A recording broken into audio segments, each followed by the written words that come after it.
As a continuation with our introduction on local government from earlier this week, I want you to keep in mind the less than essential questions we discussed. One is, how are local governments established and why are they needed? Two, how is county government organized and what are the main purposes of each level of government? And three, how do state and local governments work together? We've already discussed the purpose of local governments earlier this week, and today I'd like to primarily focus on how is county government organized and what are the main purposes of each level. When speaking about county government, I feel it's best to relate to the county that we live in. Pasco County is a very large and diverse county. We have two county seats, one located in Dade City and one located in Newport Richey, with approximately 868 square miles of total land for the county. A lot of different groups of people live within this community. Along the west coast, we have a beach community, followed in east by a business sector. In the more central part of Pasco County, we have an industrial region, followed by a large rural community. Do you ever wonder how these 468,000 people living within this community of such different backgrounds can all work together and get along? It's because our county government does everything it can to make sure every person is able to get to work, and get to school, and live with the basic necessities that they are needed. Just like the two higher levels of government we've talked about, the county government also has multiple branches. The legislative branch of Pasco County is made up of the Board of County Commissioners. The Board of County Commissioners are elected by the people of the county. Each district in the county, as you can see on this map, has approximately the same amount of people living within it. This provides for equal representation for each person. Each district has one representative. That representative sits on the Board of County Commissions and makes decisions for us, on behalf of us, on what should be done in the county to benefit the community.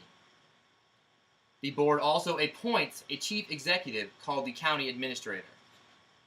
Unlike the national government and the state governments that we've already discussed, the executive branch is appointed by the legislative branch in our county government. The chief executive for Pasco County is John Gallagher. John Gallagher is appointed his position, or given his position, by the elected Board of County Commissioners. Remember, he is not elected directly by the people, but is given his job by the people we elect to represent us from our districts. The county administrator has the same types of duties as the executive would on a state or national level. It is his job to carry out the law, or implement the policies and the procedures given to him by the Board of County Commissioners. He manages a budget of over $1 billion and supervises over 2,000 employees. He is in charge of the day-to-day operations that the county goes through.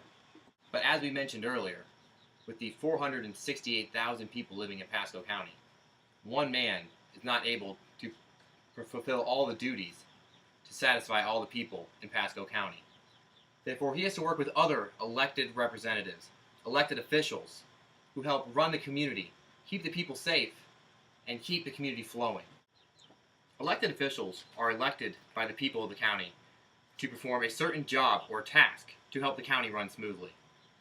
An example of some of these are the clerk of the court, Paula O'Neill, who maintains all the records for the 468,000 people living within the community.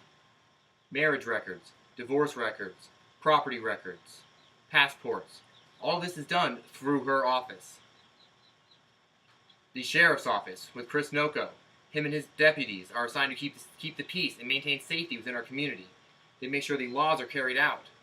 People are provided safety that they deserve while living within the county.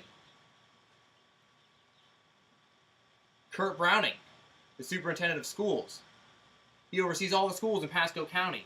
Make sure they get the materials they need and have the teachers that they need to have at those schools, providing the students in the community with the education they deserve. And Brian Corley, supervisor of elections, registers all the people in the community to vote and ensures that at election times they are provided with every means necessary to be able to vote and have their vote heard so they can be equally represented with every other person living in Pasco County.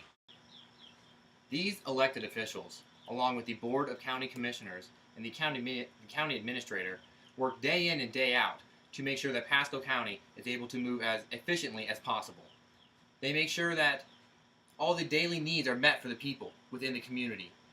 And they do this, and they're given this power by you living in the community. You vote for every one of these people when you're of age and put them in office. And it is your civic responsibility to make sure they are performing the jobs they are supposed to be. Now that we've covered the material, I want you to reflect back on the essential questions and focus primarily on a question 2. How is county government organized, and what are the main purposes of each level of government? I want you to demonstrate your knowledge on this to me now by working in groups of 2 and creating a brochure for Pasco County. I have gone around and passed out the required materials to each of you, and I would like for you to work on this for the remainder of the class period. If you have any questions, please feel free to raise your hand and I will assist you.